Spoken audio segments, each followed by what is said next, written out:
Magandang gabi po. Isang mabilis na vlog lang po, no? Nag-dinner po kami ng family ko sa Kenny Rogers. Pretty sure familiar po kayo sa restaurant fast food po na to, no?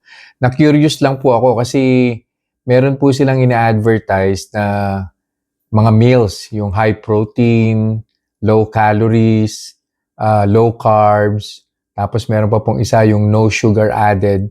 So ang kinain ko po dyan is yung no sugar added. Actually, salmon po siya. Tapos meron pong kasamang salad. Yung salad wala pong dressing. Parmesan cheese lang po yung nakalagay. Merong konting tomatoes. And then wala pong carrots yun. Lettuce. Tapos meron din pong kasamang boiled chicken. Yan.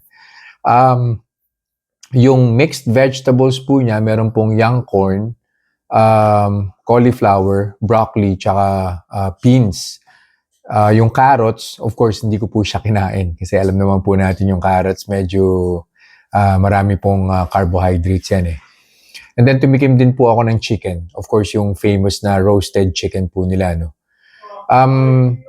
Okay naman po yung naging resulta, no? Well, yung ribs, hindi po ako nag-try ng ribs. And of course, yung mga side dishes like yung potato, mashed potato, meron pong mac and cheese, yan. Hindi po ako nag-try niyan. Yung corn and carrots, yan.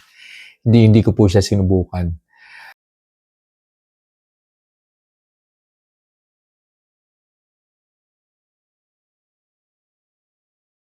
Okay naman po yung naging blood sugar level, which is yun naman po yung na-expect ko kasi dun po sa plate na kinain ko, I don't think na may ingredient that would, trigger a spike.